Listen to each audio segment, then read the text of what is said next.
Hey y'all, now looking like some Axl Rose vibes this morning. You can probably hear the mule eating his apple. Now everybody's gonna be loud. Now we've got the dog drinking water.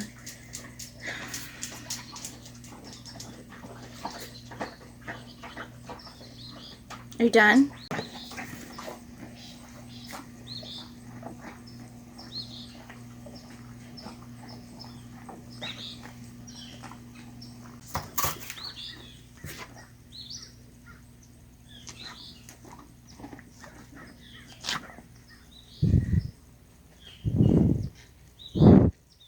You're really helpful.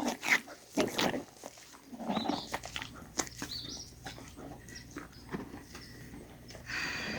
Hey y'all, it's Molly with Many Acres Farm, and I wanted to talk a little bit more about the different garden styles that I'm using and give y'all a chance to dream with me a little bit. So hopefully you can use your imagination, you can see what I am envisioning for the future, and maybe it'll encourage you to dream for your future garden as well. You've got to leave me alone.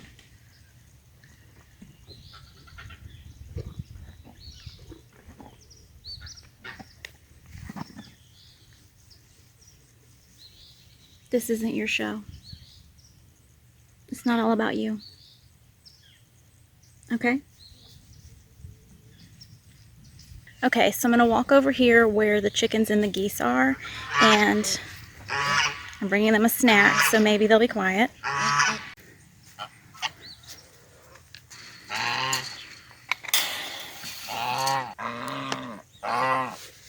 Hey, y'all.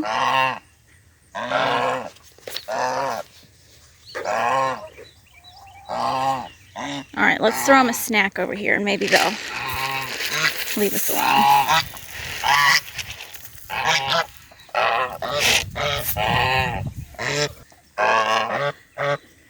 Y'all just want to be on camera? So right here you can see there are two coops in here. These were two coops that someone gave us. They were just getting rid of. So we adapted them to make them work for us for now. And so this one here that has the wheels on it was over here. This was all one small area that was fenced in that the chickens just completely turned everything into dirt really quickly. And so I tarped it so that the weeds don't grow back. And then we made this fenced in area bigger, and then we just brought in this other coop that had our young chickens and geese that we got back in the spring. And basically I just brought it in here, and then this is a shade tarp because it's really cloudy today, but usually in Florida it's really sunny and there's really no shade for them in this area otherwise. So that's been really helpful for them to have a place to get in the shade and also to hide from predators. Right now, you see lots of weeds, and those weeds are helpful for them to get away from predators, to hide, to get some shade, and also they peck and scratch and find bugs and seeds and things all in this area right now. Hi, can I help you? So here's what I'm hoping we'll be able to do this winter. This whole area, I'm hoping that by feeding them here, they're going to scratch this area up quicker, and that I'll be able to start a few rows of market style beds. So let me walk up here in the corner and look at this whole place. Excuse me, guys. Okay, standing in the corner, you can see this whole area that's fenced in. I'm envisioning rows and rows that go down the hill. It's a pretty gentle slope, but everything that I've heard and read, you're supposed to have your rows go across the hill to prevent erosion. So it's my turn to talk.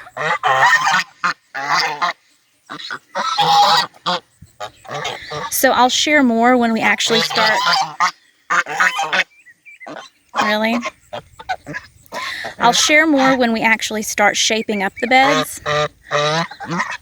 But one reason that I I'm interested in the market style beds is that even though it's a little bit more labor intensive, it's cheaper because I'll be able, because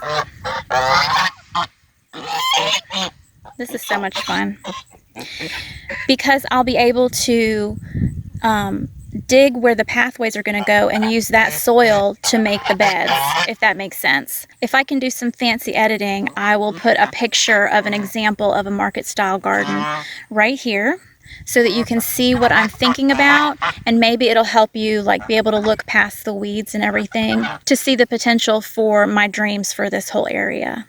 All right, as we walk over here to the cottage or potager garden area, again, I need you to use your imagination and pretend with me that you can see what I'm envisioning for this space. So, yep, weed eater's still broken.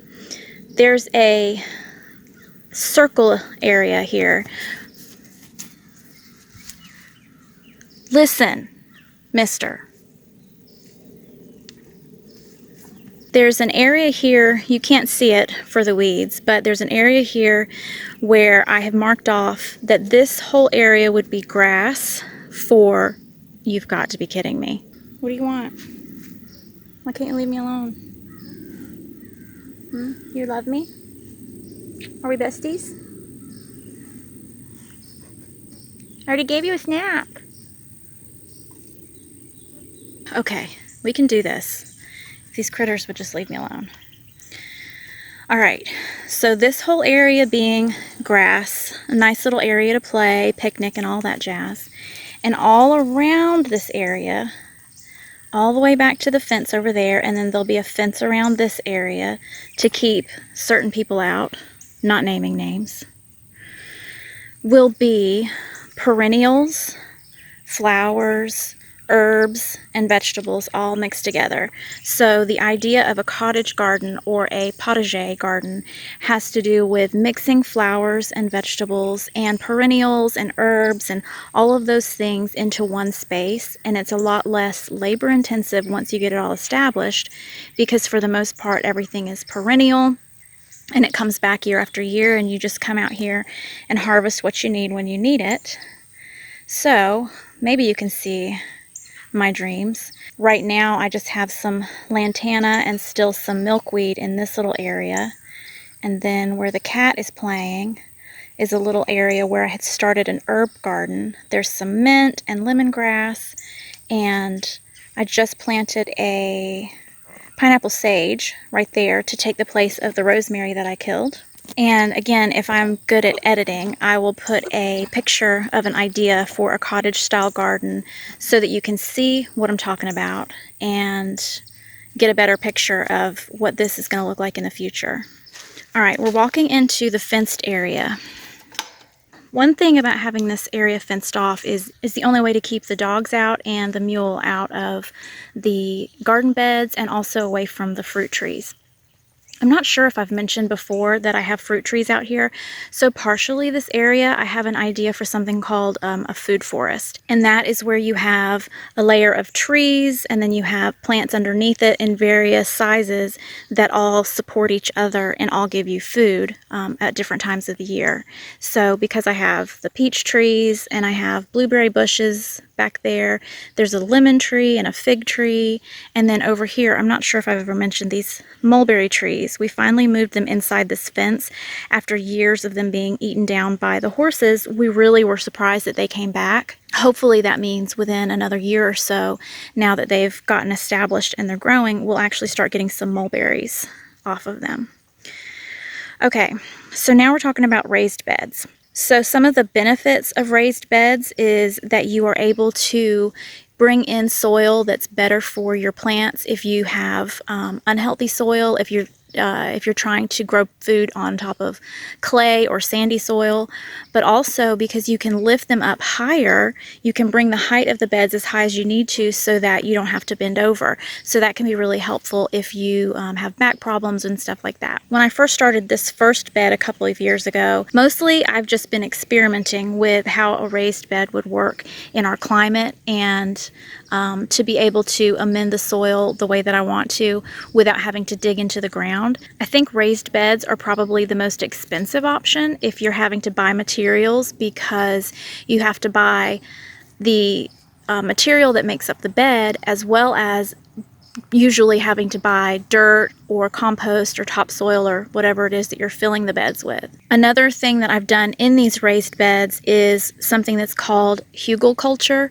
which is where you have logs and things on the bottom, and then you build it up to where you've got layers of the logs and then like leaves and grass or other things as you're like building it up, and then the very top is your compost layer, where the things that are underneath the compost break down over time, so it just continually feeds your plants.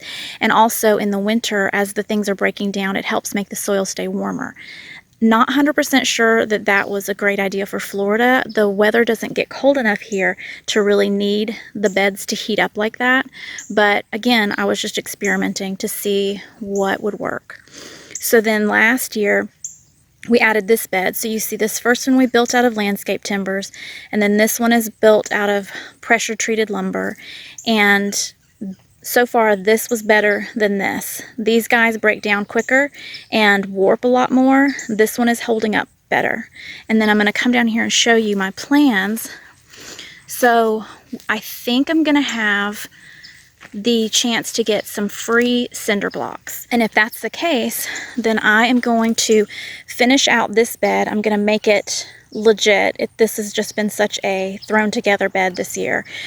But I'm going to put cinder blocks here and make this bed look better, and then hopefully start another bed here also with cinder blocks. Again, the material is based on what you have available, what you can afford, and for me, free options are definitely the way to go.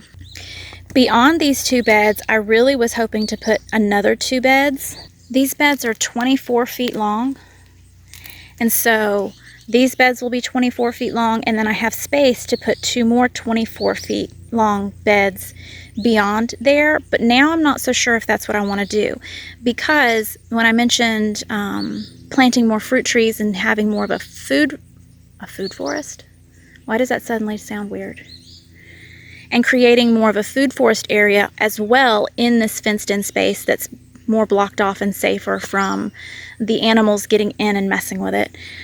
There is space over here for some trees, and then that makes more space over there for more fruit trees. So I'm just not sure yet. It also depends on being able to get more materials if I want to continue with more raised beds down there. I'm kind of thinking as my market garden shapes up, I won't need the space of the raised beds, and I will be able just to focus on some smaller fruit trees. We'll see how that goes. I just want to show you my beautiful zinnias that are loving the weather these days. And do you see where I had sunflowers that were coming up and something ate them?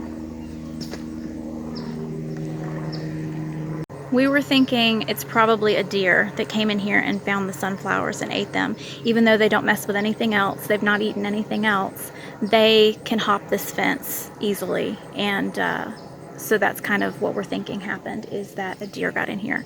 And that's sort of how things go when you're trying to create spaces where you can grow food, but you're also wanting to support wildlife, is sometimes deer or rabbits or other critters are going to get your food, or they're going to eat your flowers. And I'm okay with sharing, and that's another reason that I want to have bigger and bigger gardens, so that if a deer comes in and eats something that I've planted, hopefully they won't eat everything, and I'll still have something growing in another part of the yard that will make up for it. All right, so that was just a quick tour of the 3 different areas and the 3 different styles of gardening that I'm trying to do all at once. And I have to keep reminding myself that small steps along the way will add up over time, and not to overwhelm myself trying to do everything all at once. And also because I can only do what I can afford as we go along. So using free materials as much as possible and pacing ourselves, buying what we can afford over time, that eventually I'm going to get there. Eventually I'm going to be showing y'all these gorgeous beds with these gorgeous vegetables and flowers and fruits and things that we've grown, and look back and see that even though it felt like it was taking forever at the time, it really isn't going to take as long as it feels like. And if you start now, you'll be further along than if you wait, if that makes sense. So maybe that's a good way to end this video, is with a bit of advice that if you've been waiting until things are perfect, don't wait. Plant something now, even if it's just an herb garden in your windowsill, or a bucket on your balcony, or one small raised bed in your backyard. Start now, because you won't regret growing anything now. But from my personal experience, I absolutely regret not having started sooner, even just growing in a bucket and learning and getting experience on a small scale before jumping into such a large scale of trying to grow a garden. Let me know in the comments what styles of gardening you're interested in, or what you're already doing. If you're already growing in any of these styles, or if you've been researching it. And I will leave some links in the description about these gardening styles so that you can go and do more research. So you can check those out and see if any or all of those styles might be something that you're interested in or would work for you. And I'll see y'all next time. Bye, y'all. Can I help you?